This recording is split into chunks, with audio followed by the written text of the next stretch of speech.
19-fasl. Shoh hayotiga suiqasd. Nasriddin Shohning vaziri azami bo'lmish Mirzo Toqiyxon 1852-yili shohning buyrug'i bilan o'lim jazosiga hukm qilinadi. Aynan mana shu kimsa hokimiyat tepasida turgan paytlarda Hazrati Bobning izdoshlari dahshatli quvg'inlarga uchragan edilar. U vazir lavozimini egallashi bilanoq uning buyrug'iga binoan Shayx Tobarsi istehkomdagi shafqatsiz xunrezliklar sodir etiladi. Keyingi yili esa u Tehrondagi dindorlarni ta'qib qilib, tarixda 7 tehronlik shahidlar deb nom qoldirgan insonlarni qatl etishga buyruq beradi. Undan keyin Vohid va uning birodarlari qirib tashlanadilar. O'sha yilning o'zidayoq vazir azam jamoaga bundan dahshatlirog'ini tasavvur etib bo'lmaydigan zarba ko'rsatadi. Mirzo Toqiyxon o'zi butun jon jahdi bilan, tak tomiri bilan qirib tashlashga uringan kuchlarning manbasi Hazrati Bobni qatl etishni buyuradi. O'z hokimligining so'nggi yillarida vazir hujjatni va zinjondagi dindorlarni qatag'on qiladiki, ular o'limining zavoli ham ana shu kimsaning bo'ynidadir. Nasriddin Shohga vazir azam etib Hazrati Bahoullohning olis qarindoshlari Mirzo Og'axon Nuriy tayinlanadi. U hukumat bilan Hazrati Bobning eng iste'dodli izdoshlaridan deb nom qozongan. Hazrati Bahoullohni yarashtirishga harakat qiladi. Hazrati Bahoulloh Karbalodan qaytganlardan so'ng vazir azamning ukasi ul zotni o'z uyiga taklif qiladi.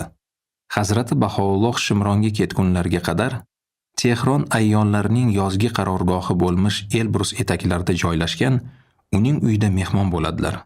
Keyinroq Hazrati Bahoulloh vaziri azamga tegishli Ovchi qishlog'ida to'xtab o'tadilar va u yerda ham ul zotga vaziri azamning ukasi iltifot ko'rsatadi. 1852-yilning 15-avgustida Hazrati Bahoulloh o'sha yerda bo'lgan paytlarda ikki nodon, yarim telba yigitcha Hazrati Bob va ul zotning shafqatsiz o'ldirilgan izdoshlarining o'chini olmoqchi bo'lib, shoh hayotiga suiqasd qilishadi. Ular to'polonchilarni yirik pitralar bilan o'qlaganliklarining o'zi ularning fahm farosatdan yiroq ekanliklaridan dalolat berardi. Chunki bunday ish sog'lom fikr egasining xayoliga aslo ham kelmas edi. Bunday befarosatlik ular boshqalarning buyrug'i bilan emas, balki o'z hollaricha harakat qilganlardan dalolat berardi. Hazrati Bahoulloh sodir bo'lgan voqeadan boxabar bo'lishlari bilan bu yigitchalarning qilmishini keskin qoralaydilar. Ammo faqatgina Shayx Tobarsi istehkomi va zinjondagi voqealar bilan taqqoslash mumkin bo'lgan qonli qatag'on allaqachon boshlangan edi. Hazrati Bahoulloh suiqasd paytida Tehronda bo'lgan vaziri azamning ukasidan xat oladilar. Xatda bunday deyilgan edi: Shohning onasi g'azabda. U sizni oshkora tarzda saroy ahli va xalq oldida o'g'rining sodir qila olmagan qotili deb atamoqda. U yana Mirzo Og'axonni ham ushbu suiqasdda aloqador deb o'ylashga urinmoqda.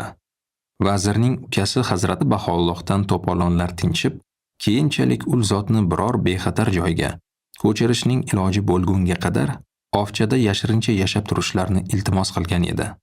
Hazrati Bahoulloh bu iltimosni rad etib, ertasiga shoh qo'shinlarining qo'nalg'asi joylashgan Shimronga yo'l oladilar. Hazrati Bahoullohning bu jasur harakatlari hammani, shohni ham, saroy ahlini ham, harbiylarni ham hayratga soladi. Rus elchisi Hazrati Bahoullohga hech qanday zarar yetkazmasligiga kafolat berishni talab qiladi va bunday kafolatni oladi ham. Ammo bu boradagi va'dalar buziladi. Vaziri azamning eng oliy tabaqadagi bevaning tazyiqiga dosh berish mushkul bo'ladi va oradan ko'p o'tmay Hazrati Bahoulloh hibsga olinadilar. Ul zotni Shimrondan Tehronga olib kelishadi. Yo'l davomida bir necha marta ul zotning liboslarini yulib olmoqchi bo'lishadi va masxaromiz so'zlar bilan haqorat qilishadi. Ul zotni jazirama kunlarda yalangoyoq va bosh yalang Shimrondan Tehrongacha bo'lgan yo'lni piyoda bosib o'tishga majbur qilishadi.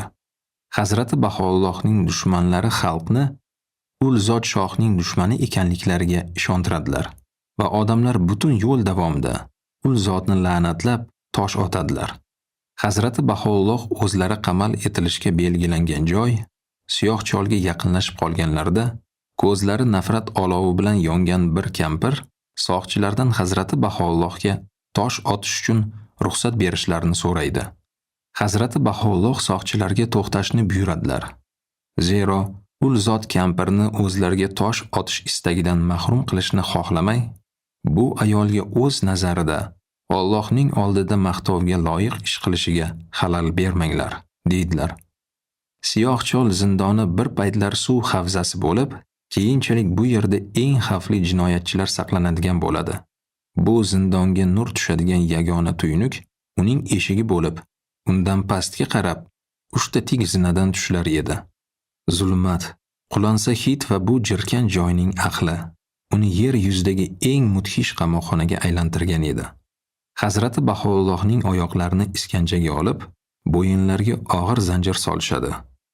Hazrati Bahoulloh keyinchalik yozgan bo'rivachchaga nomalarda shunday deydilar: Agar senga vaqt kelib, shoh hazratlarining qamoqxonasini ziyorat qilish to'g'ri kelib qolsa, bu qamoqxonaning boshlig'i va bosh nazoratchisidan bir qora gavhar, ikkinchisi esa salosil deb nomlangan 2 zanjirni ko'rsatishni so'ra.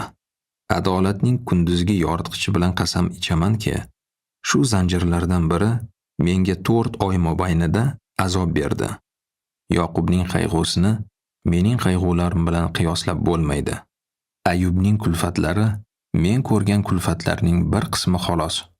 3 kecha-yu 3 kunduz davomida Hazrati Bahoullohga na suv, na ovqat berishadi. Qurt-qumursqalar bilan to'la, havosi og'ir va qulansa bu zindon sharoiti bu yerga azoblash uchun tashlangan har qanday odamning irodasini sindirmay qo'ymas edi. Hazrati Bahoulloh o'zlarining zindonband bo'lishlari tafsilotlarini bo'rivachchaga nomalarda bunday tasvirlaganlar. Bizning bu yovuzlikka mutlaqo aloqamiz yo'q edi va bizning aybdor emasligimiz sud paytida to'la isbotlandi. Ammo bizni hibsga olib, shohning o'sha paytlardagi qarorgohi bo'lmish Nayovorondan Tehron qamoqxonasiga ko'chirishdi. Biz zanjir bilan kishanlangan, oyoq yalang va bosh yalang holda piyoda borar edik. Bizni otda kuzatib kelayotgan soqchi bosh kiyimimizni qo'pollik bilan yulib oldi. Darhaqiqat, eng qorong'u va eng tor qamoqxonasi ham bu nohaq ayblanmish va uning hamrohlari tashlangan joydan afzalroq bo'lgan bo'lar edi. Biz qamoqxonaga kirganimizdan keyin bizni xira qorong'u yo'lakdan boshlab borishdi. So'ngra biz 3 bo'lak ketma-ket tik zinalardan tushib, o'zimizni bizga mo'ljallangan yer osti zindonida ko'rdik. U yerda mutlaqo qorong'ulikda 150 ga yaqin zindonband o'g'rilar, qotillar, qaroqchilar bor edi. Zindon to'lib toshgan va u yerdan faqat kirgan yo'limiz orqali chiqish mumkin edi. Bu mudhish, jirkanch joyda bizning kechirganlarimiz yolg'iz Allohning o'ziga ayon. Bir kuni tunda uyquda bizga hamma yoqdan yangragan ushbu ulug'vor kalom eshitildi. Darhaqiqat, biz senga sening o'zing va sening qalaming kuchi bilan g'alaba in'om qilamiz. Senga taqdir qilingan holatdan qayg'urma va hech narsadan qo'rqma. Haqiqatki, sen xavfdan xoli bo'lgan zotlardansan. Tez orada Parvardigor zamin xazinalari bo'lmish shunday insonlarni paydo etadikim, ular sening noming orqali sening amringni o'rnatguvchi, Alloh qalblarini uyg'otguvchi idrokli insonlardir. Hazrati Abdul Bahoning doktor Eslemontga hikoya qilishlaricha, bir kuni Hazrati Bahoullohni qamoqxona hovlisiga olib chiqishganida, suyukli otalarini ko'rish uchun Abdul Bahoni ham qamoqxona hovlisiga kiritishgan. Hazrati Bahoullohni tanib bo'lmas. Ul zot juda ham o'zgarib ketgan va shunchalik yomon ahvolda edilarki, hatto qiyinchilik bilan oyoqda turardilar. Ul zotning soch soqollari tutam bo'lib osilib yotar. Og'ir po'lat iskanjadan bo'yinlari shilinib yallig'langan. Zanjirlarning og'irligidan qadlari bukilgan edi. Ko'p o'tmay shohga suiqasd qilgan 2 yigit eng vahshiy ravishda qatl qilinadi. Mamlakatda qirg'in boshlanadi. Xohlagan odamni tutib, Hazrati Bobga moyillikda ayblab, hech bir so'roqsiz qatl etish mumkin edi. Hatto Bobiy bo'lmagan badavlat odamlarni ham qamoqqa olib, Keyin esa ularni ozod qilish evaziga katta pul talab qilish hollari ham bo'lgan. Shubha uyg'otgan baxtsizlarni pichoqlab, ikkiga bo'lishar. Ularni zambaraklardan otishar, oyoqlarga taqa qoqishar yoki o'lgunlaricha kaltaklashardi. Hazrati Bobning sodiq sahobalaridan biri Hoji Sulaymonxon eng dahshatli qiynoqqa duchor qilingan edi. Unga agar dinidan kechsa, ozodlikka chiqarish va'da qilingan edi. Ammo Hoji Sulaymonxon bunday qilishdan voz kechadi. Jallodlardan biri Hoji Sulaymonxonning shahid bo'lish tafsilotini bunday hikoya qiladi.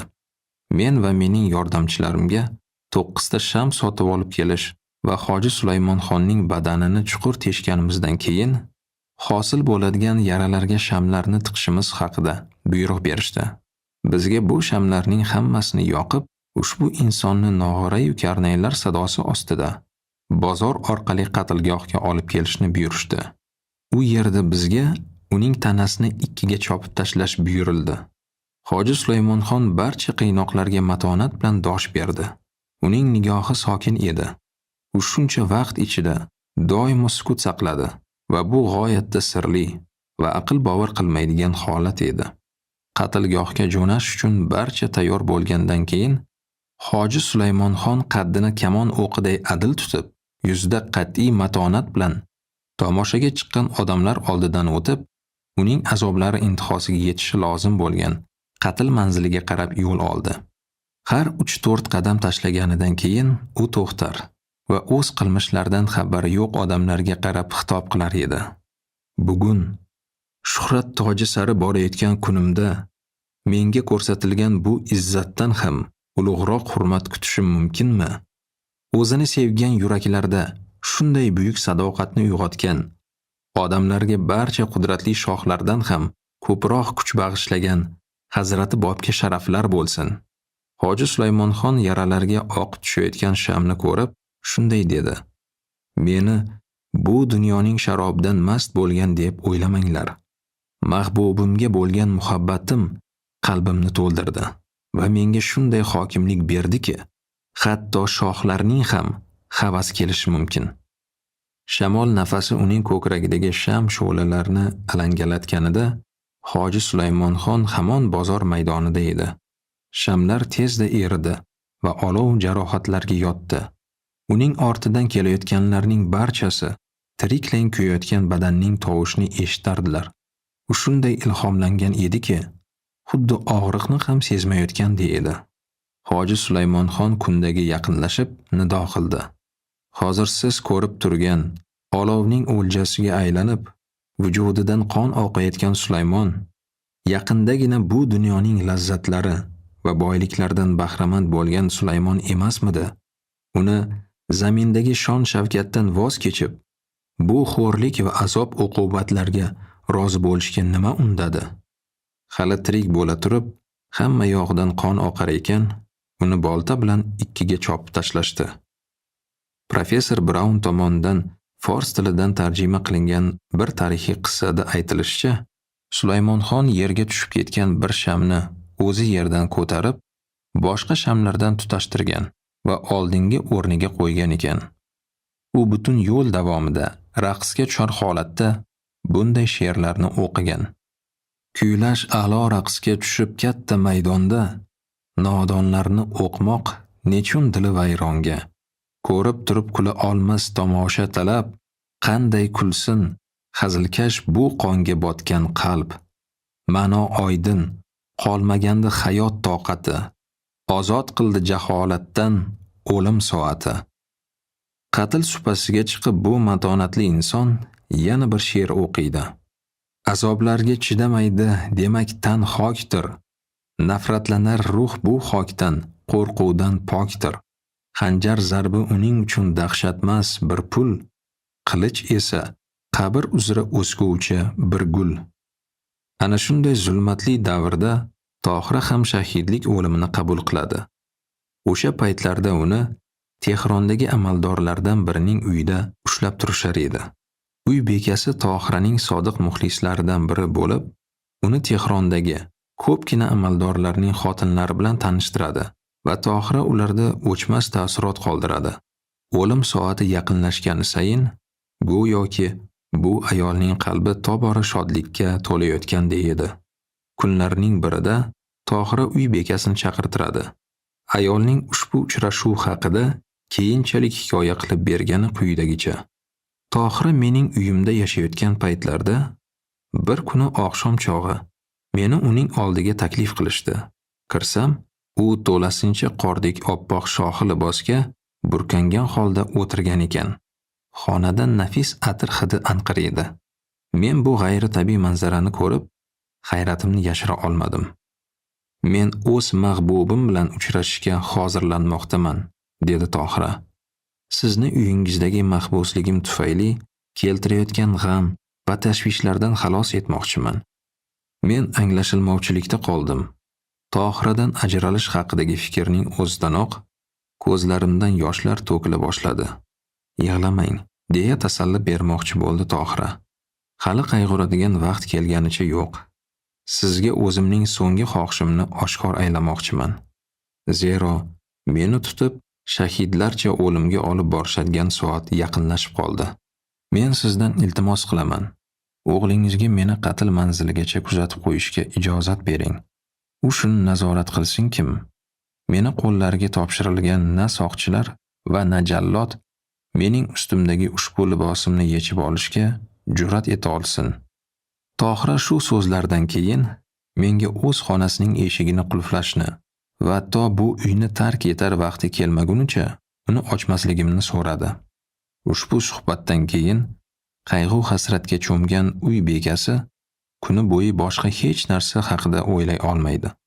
U bir necha marta Tohiraning xonasi eshiklariga kelib quloq solardi. U o'z mahbubi sharafiga ashyor kuylar edi. O'sha kuni uy sohibi yo'q edi va askarlar Tohirani olib ketishga kelganlarida uning iltimosiga ko'ra uy bekasining o'g'li u bilan birga jo'naydi. Oradan 3 soatlar chamasi vaqt o'tgach, bola qaytadi. Uning yuzi yig'idan shishib ketgan edi.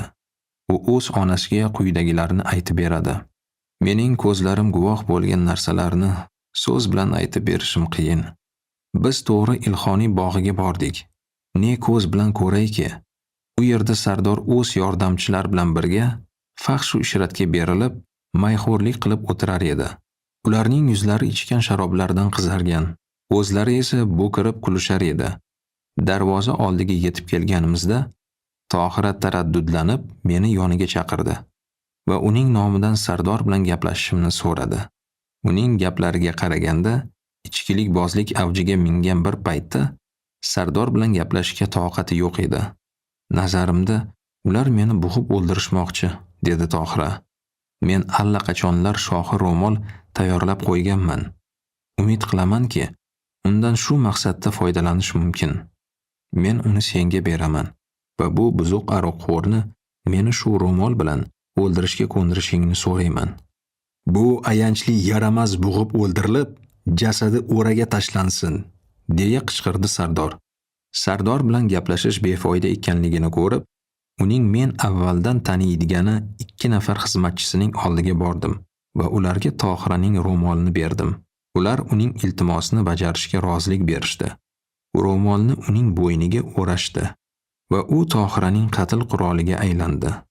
Men xizmatkorlar yordamida uning jasadini qabrga qo'yib, ustidan tuproq va tosh tortdim. Tohirani uning hayotining so'nggi daqiqalarida ko'rganlarning barchasi chuqur ta'sirlangan edilar. Ular ko'zlarini yashirganlaricha o'z mamlakatiga asrlarga tatigulik shuhrat keltirgan ayol qabrini sukut saqlagancha tark etadilar. Tohira 1852-yili 36 yoshida halok bo'ladi. Ko'rsatgan xizmatlarini zamondoshlari oxirigacha baholay olmagan. Tohiraning hayotini munosib ravishda tasvirlash vazifasi kelajak avlodlar oldida turibdi.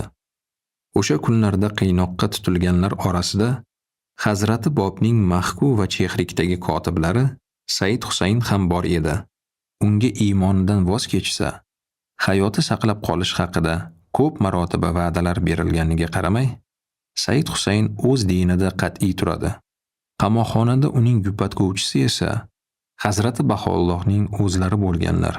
Hazrati Baho'lloh siyohcholda dindorlarga yagona Allohni deyman, u kifoyalidir deb kuylashni o'rgatadilar. Ularning bir qismi bu so'zlarni kuylaganlarida, ikkinchi birlari esa ularga javoban gar bo'lsa iymoning, tavakkal qil unga deyishardilar. Bu munojot ohangi butun tun bo'yi tong otgunga qadar tarannum etardi va zindondan unchalik uzoq bo'lmagan saroydagi Nasriddin shohning oromgohigacha yetib borar edi. Shoh hamma narsadan mahrum bo'lganliklariga ham qaramay, kuchli ilhomlanishni his etayotgan mahbuslarni tinchlantirish uchun biror bir chora ko'rmaydi. Shuncha ta'qiblar va qatllar shoh onasining qahrini qondirmaydi. U Hazrati Baho'llohni o'ldirishlarini talab qilardi. Uning bu yovuz niyatlarining amalga oshishi taqdir etilmagan edi. Oxir oqibat asir qo'yib yuboriladi va u shunday saltanatga erishadiki, bunday moliklikni shohning onasi hatto tasavvur etishga ojiz edi. Hazrati Baho'llohning ozod etilishlarida Rus elchisi ham muhim o'rin tutadi. Hazrati Baho'lloh ozodlikka chiqib, o'z mamlakatlaridan quvilganlardan so'ng, elchi ul zotga Rusiyadan boshpana berishni taklif etadi.